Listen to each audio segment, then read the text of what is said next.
Grr. Hey dolls, it's me, Wilma Fingerdoo, with another episode of Makeup and Movies, and I just want to apologize. I forgot to record the intro for this, so we're doing it in voiceovers and stills. Shut your face. This week's movie, Elvira, Mistress of the Dark, one of my favorites. I'll watch this at Halloween. I'll watch this at Easter. I don't need a reason to watch this movie. I love it so much. This week's makeup is a couple of things. I'm using ColourPop's Blowing Smoke for some deep dark blacks and some silvery shimmers, and I'm using some colors from the Technique Smoky Matte Palette. It's a great grayscale palette. If you don't have it, it's about $4 on Amazon. Treat yourself, seriously. So if you want to hear some facts and possible lies about Elvira, Mistress of the Dark, the movie, and watch me put this look together, then stay tuned. Okay, so before we get started on talking about the movie, let's talk about the makeup. I really do like this ColourPop Blowing Smoke palette. I'm not a huge fan of a lot of ColourPop stuff because it's inconsistent to me, but this for the black, it's not the best black in the world, but it's not the worst, and I think that's the key thing here. Now, Elvira, Mistress of the Dark was released in 1988, and I'm not going to ever tell you that it's a good movie. And I say this with love, because I love Cassandra Peterson. She has been doing Elvira longer than she'd care to admit. I mean, when you find out that Elvira, Cassandra Peterson herself is just in her 70s now, it's hard to believe, because she looks so good. I mean, she looks almost exactly the same today as she did in 1988, and that's 30 years ago. 30 years ago, almost. I'm not good at math, I'm not going to work it out.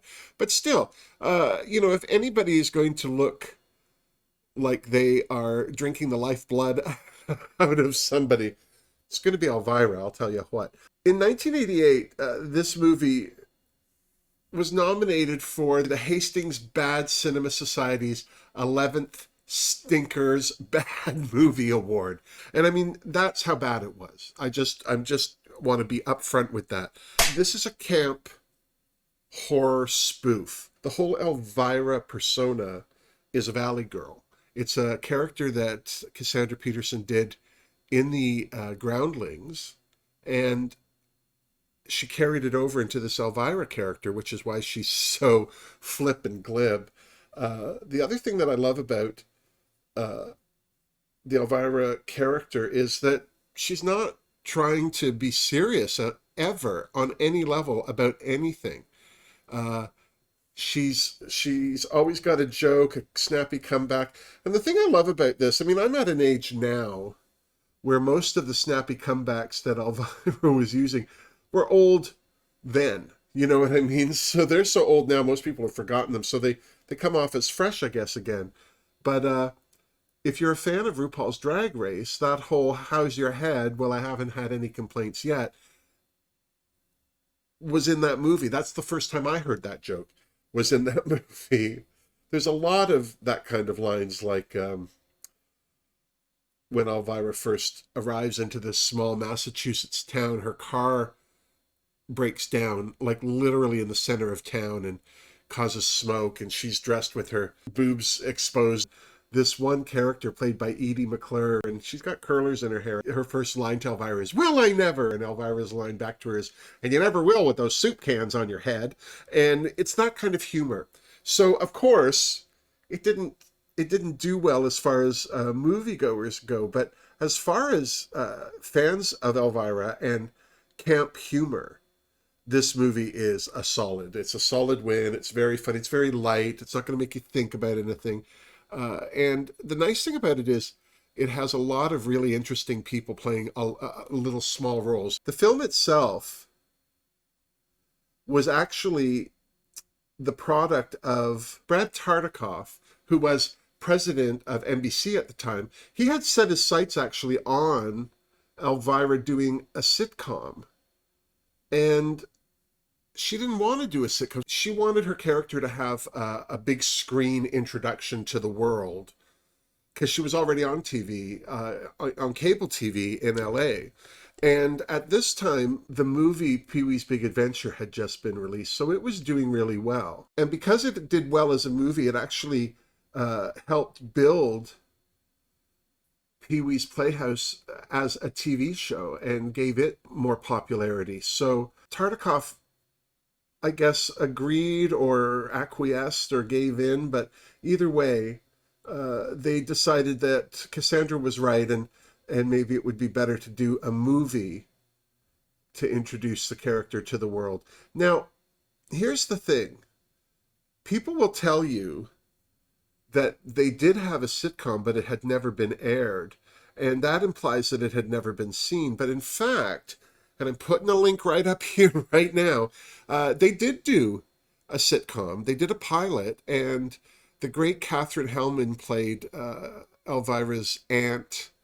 And there was the rest of the cast I'd never heard of. I mean, they were all fairly forgettable. But you can see this pilot on YouTube in its entirety. And, you know, the funny thing about this pilot was that it had a talking cat like they ended up having on Sabrina the Teenage Witch. And it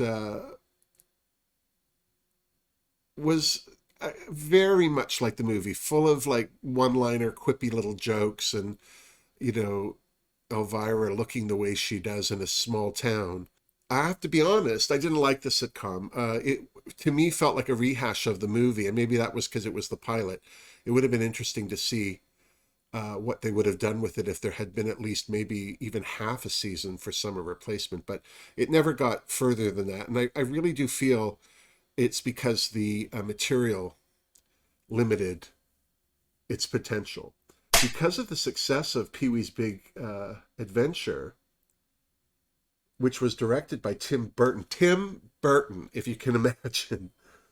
I mean, everybody's got to start somewhere. And I'm not saying anything against Pee-wee's Big Adventure, but when you think of Tim Burton, I think the last thing that would come to mind for me would be a Pee-wee movie. But he did direct it, and Elvira wanted him to direct her movie, but by the time they got ready for production, Tim Burton was already filming Beetlejuice, so it was a fait accompli. They weren't ever, sadly, going to get Tim Burton. No.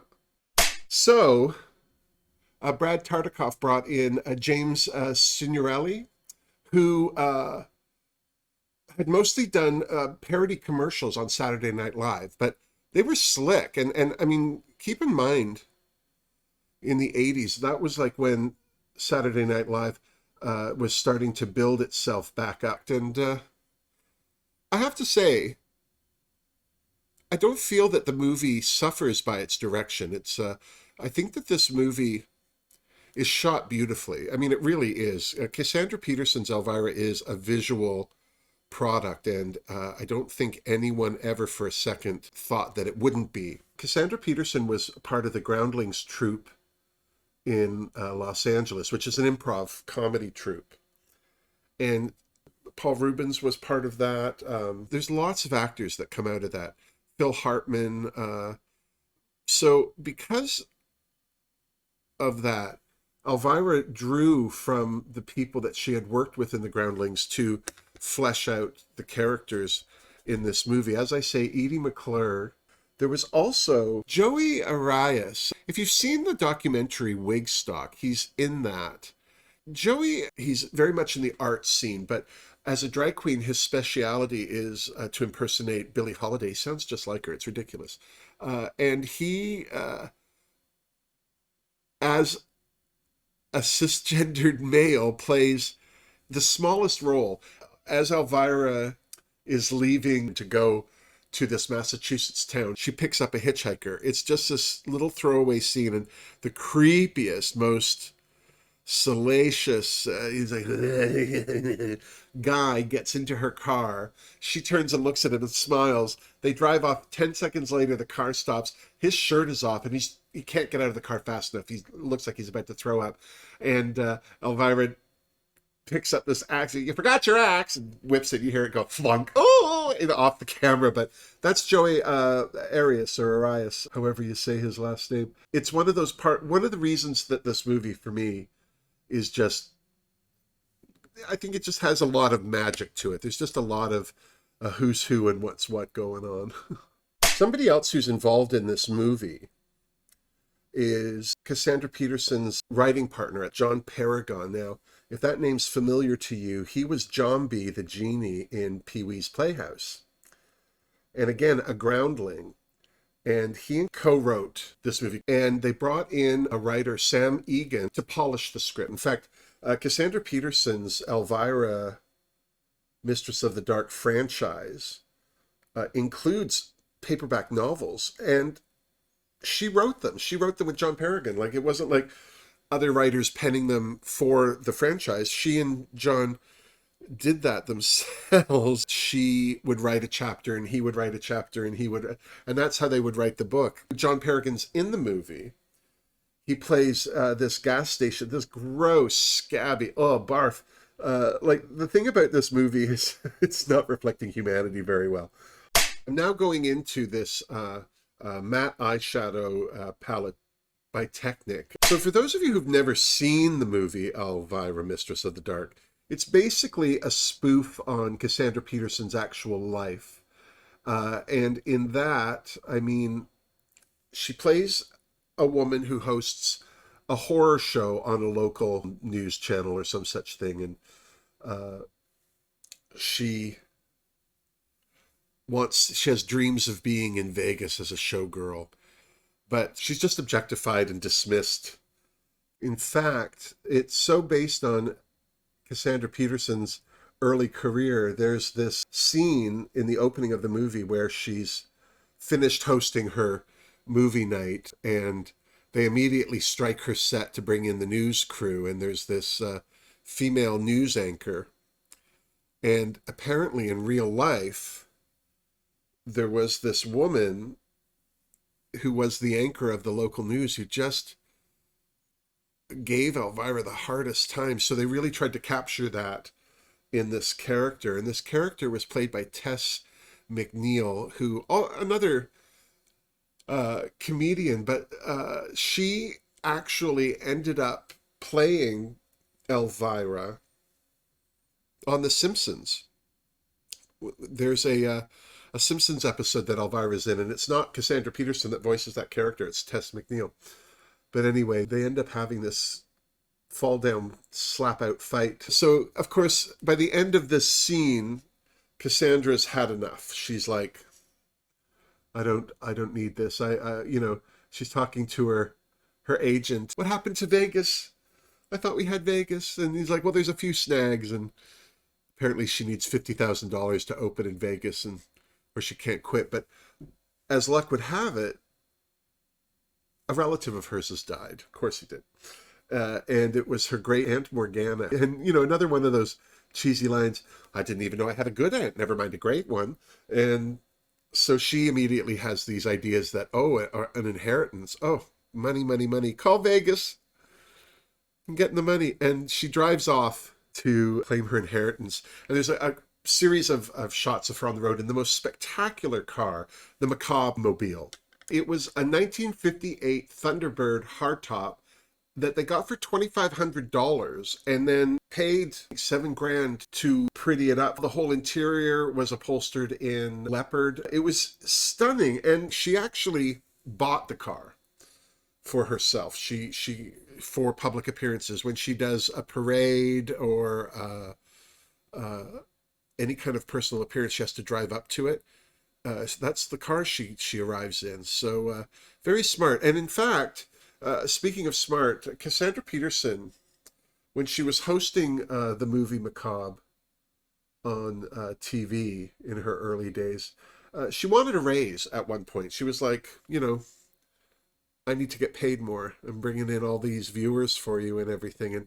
And they wouldn't give her a raise. So what she did over the years that she was doing this character on TV was she started to acquire her own rights for the character. So she started, she was given the right to appear as Elvira. And so any money she made from that, she could keep. And then, it built up so that she could do calendars, anything that had, by the time she was done, anything with Elvira on it, she made money on. the pinball machine. I think there's slot machines, or at least have been over the years. And, you know, Cassandra Peterson, very, very smart businesswoman. The other thing that's interesting about Cassandra Peterson's Elvira is, people right now, we're going through a whole bunch of judgment over women doing drag. Should they be allowed to do drag? Is it still called drag if women do it? Blah, blah, blah. And I have to say, I think that Cassandra Peterson is one of the first professional female drag queens, because Elvira is not her name. That's not her name. Her drag name is Elvira, Mistress of the Dark. And when you see her, I mean, Cassandra Peterson is this meek little, well, she's not meek, but she's this unassuming little redhead. And Elvira's this sassy brunette, and in a big wig with her tits out. So she couldn't be more different. And I think the fact that she appears professionally under another name and performs under that name, that's drag. There's the reading of the will where her Uncle Vinny, so the character Uncle Vinny, Vincent Talbot, is an homage to Vincent Price, classic actor, and Lyle Talbot. And the man that plays him is William Morgan Shepherd, who did a lot of work on Star Trek as a Vulcan. So Uncle Vinny's there at the reading of the will, and she gets her Aunt Morgana's house, her dog, and her cookbook. And that is it. And Uncle Vinny seems very distraught that she got the cookbook. When she gets to the house, it's just this dilapidated. It looks like it's actually was used for a Munster's house in one of their TV movies. But it looks just like that. It's this gray Victorian house. Looks very old, very uninviting. And when you walk into the living room, there's this huge portrait of a woman, and it's Aunt Morgana. But who it really is Cassandra Peterson out of drag. It's her redhead and everything. And the painting was actually painted by Robert Allen Redding, who was not only Cassandra Peterson's best friend, but he helped create Elvira. He created her look. He came up with the dress, the wig, and he died just before this movie was made. In fact, the movie's dedicated to him. If you watch the credits at the end, the movie's dedicated to him. He was so instrumental in Elvira's look, and I think, she was clearly upset that he had died, because she gave the wig department the hardest time. And she's even said in retrospect that she was clearly mourning him, but she felt that the wig department, whoever the woman was in charge of the wigs, wasn't doing it right. And the irony of that is, as a fan of Elvira, the last thing I thought in looking at that movie was that her wigs looked different. She looked pretty good. Oh, just as a side note, the character Bob in the movie, the love interest for Elvira, was named after Robert Allen Redding. I think his name is Bob Redding in the movie. So clearly, even though he wasn't there, Robert was definitely there in spirit. Anyway, we find out quickly enough that Uncle Vinny, as Elvira calls him, is just interested in this cookbook. And so she tries to figure out another way to make money. And Bob, the stupid good-looking, runs the movie theater in town. The sad thing is, he's also the boyfriend of Patty. She doesn't even have a last name. She's just Patty. And she's this blonde woman who runs the bowling alley. And she's got big, big boobs. And she's very much always looking down them and her nose at Elvira, one of those people in town who's just like, ugh. So one way that Elvira thinks she can make a bit of money is to host her movie macabre at Bob's Theater after hours, like at midnight. She says she's got a couple of old movies. I think it's Attack of the Killer Tomatoes that she screens. And the kids all, sneak out of their homes at night and come to watch this and have a great time. And then at the end of that, Elvira does this whole flash dance sequence. And, well, Patty's been hiding off in the wings, and she's, as I say, very threatened by Elvira. And she's like, well, she's not doing that in my town. And so she switches out the bucket that's filled with water for tar. And when Elvira grabs the thing and puts tar, and then Patty shakes a feather pillow all over her and kills Evening. So that fails, so she can't do that. So she figures, okay, I'll try and sell my house. And she gets the kids to help her. Mostly boys come to help. And there's this core group of boys, including Randy. The guy that plays him is Chris Cam. And if you watched Coach, you would know him from that because he played the boyfriend of Coach's daughter. But he wasn't the only person up for that role. It was between him and Brad Pitt. And the irony of it is that Elvira didn't cast Brad Pitt because he was too handsome. She thought, what would she be going after the stupid good-looking Bob when there was that tasty dish just sitting there doing nothing? Her aunt also left her a dog, Gonk. That's what Elvira calls him. And it's just this little toy poodle that she ends up giving a punk rock makeover to. A little mohawk and a studded collar, and this dog apparently was hell on set. It was it only would pay attention and be nice to its trainer, and in fact had bitten a couple of people. So very temperamental. After Elvira's failed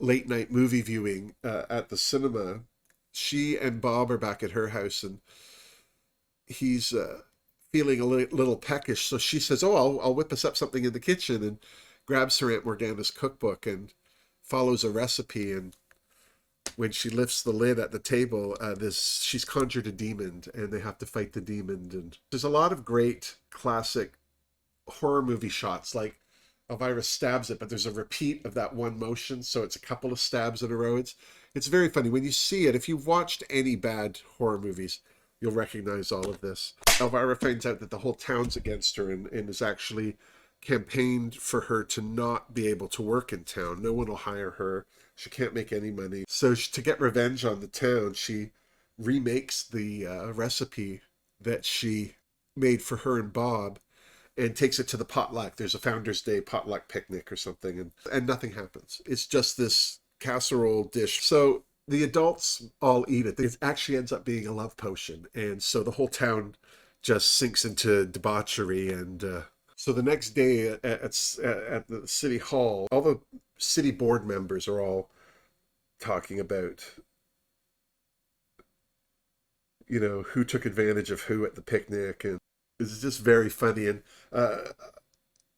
Uncle Vinny shows up, and he still wanting to get his hands on the cookbook, which clearly now we know is a spell book. And we've also seen that Uncle Vinny has a secret part of his office that is a lair at his office, and clearly is involved in some nefarious demon worshipping or some such thing. And yet here he is.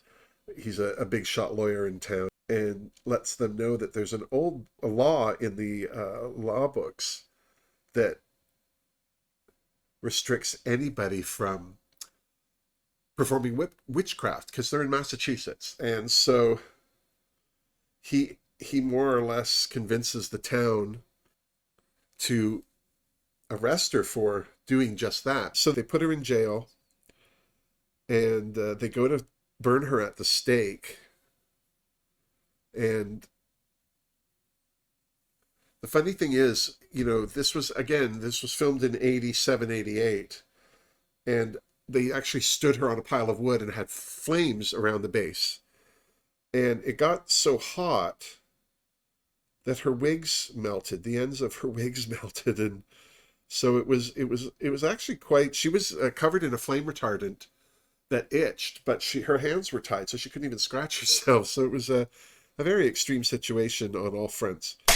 In the house, Bob is there, and these two thugs of Uncle Vinny try to steal the book, and he kind of intervenes, but they tie him up and light the house on fire. Gonk shows up and saves him, and they inadvertently save Elvira from being burned, but she really doesn't need them because she realizes in rethinking about what her Aunt Morgana had said in the letter, she always had the power. She gets her hand free and she has this red ring. It's even on Aunt Morgana's portrait. In the flashbacks as a little girl, like a baby. It's terrible too. They have this little baby with eyeliner. It's just awful. And the baby's got a red ring on. And so she holds the ring out and lightning crashes and a storm starts and the ring puts out the flames, and then Bob shows up and unties her. But by this time, Uncle Vinny has the spell book and is now openly walking through. He's starting to look more and more demonic, and he turns some of the town council into pigs. There's this chase fight scene between Uncle Vinny and Elvira, and at one point she steps out of an army surplus store in, again, Elvira style clothing, but it's now been cut low, and she's got this headband on over her wig, and she looks like Rambo, and she got this huge machine gun. That fails, and then she goes to throw a spell at her uncle, but the ring flies off a finger and lands on his.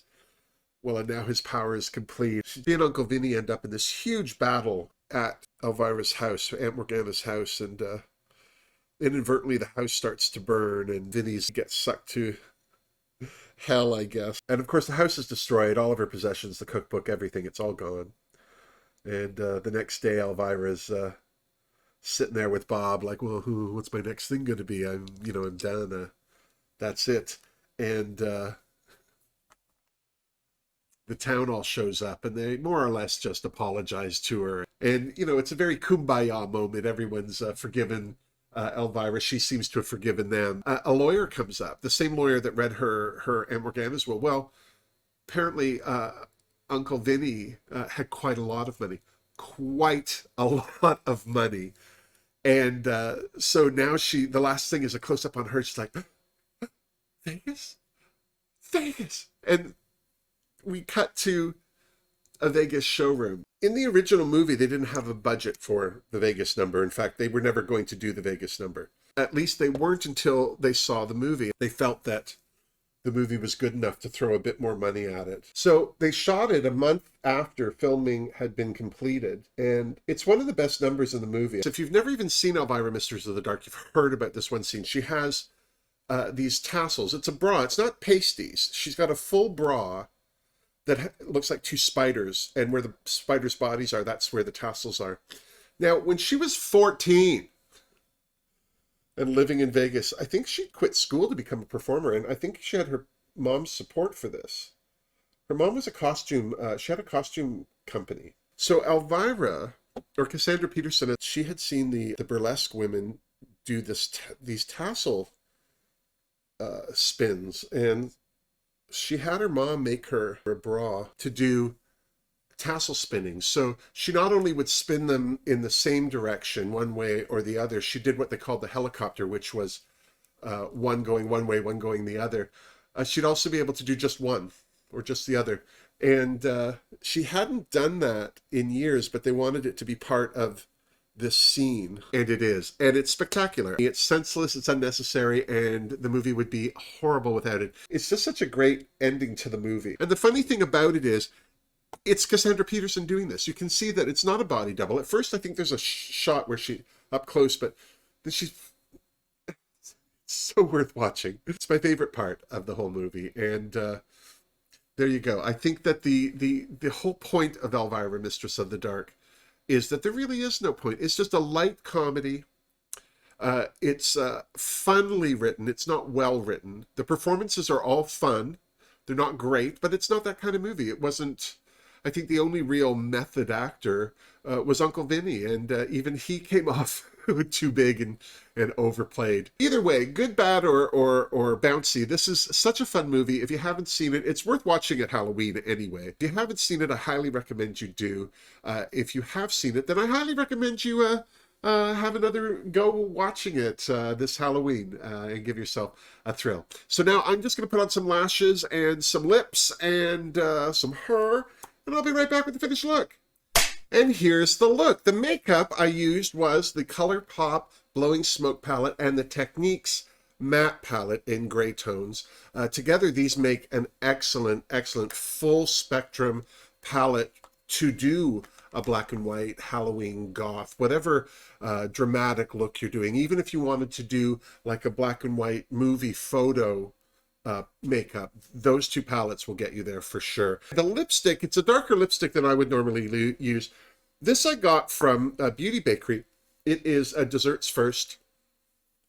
It is lovely.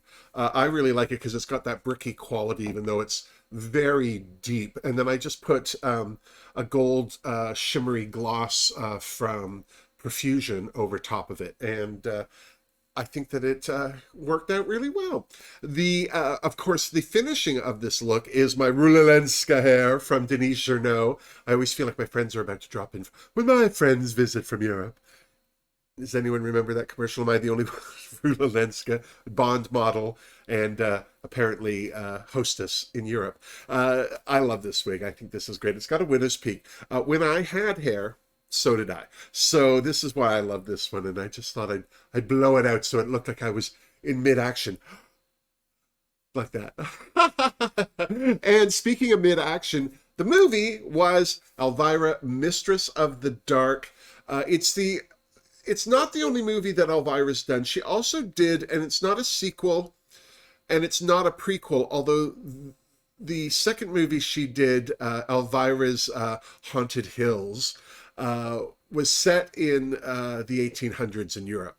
And it's awful. I'm just going to say to you, I've tried to watch it twice. Richard O'Brien, who wrote the Rocky Horror Picture Show and then was Riff Raff in the Rocky Horror Picture Show movie and, you know, the West End production, is in it, and I still have to date, haven't watched the whole thing through. But if you can find it, you know, give it a look. It's certainly worth its weight in nostalgia. But I really do think that the high watermark for Elvira as far as a filmed project had to be Mistress of the Dark. As I said, her pilot for the Elvira series, again, I'll put the link up here. It's definitely down in the description box. Is worth having a look at. But I feel because it's a pilot, it's a lot of rehash of what the movie was. And I feel like if they were given a go-ahead for a series, we would have had better scripts down the pike and maybe more fleshed out, pun intended, characters to work with. But either way, I really recommend you see Elvira, Mistress of the Dark if you haven't. And if you have, then why not throw it on in the background if you're having a Halloween get-together. Now, before you go, don't forget to give this video a thumbs up if you liked it, and to subscribe to my channel if you haven't done that yet, because those two things do a lot to help my channel grow. Also, if you'd like to support the Fingerdoo review and myself by association, there are links down in the description box for my Tipper Doos, my Redbubble store, and my Patreon family. Speaking of my Redbubble store, there is a fabulous new design by Denise Journeau that is my dedicated fundraising t-shirt or mug or magnet or whatever it is you want to put the image on for Rainbow Railroad. I also have a link to Rainbow Railroad down there if you would like to make a donation to them directly. Thank you so much for tuning in for another episode of Makeup and Movies. Until next time, miss me! Mwah! Seriously. Let's all go to the lobby. Let's all go to the lobby. Let's all go to the lobby to get ourselves a treat. Delicious things to eat. The popcorn can't be beat. The sparkling drinks are just dandy. The chocolate bars and the candy. So let's all go to the lobby to get ourselves a treat.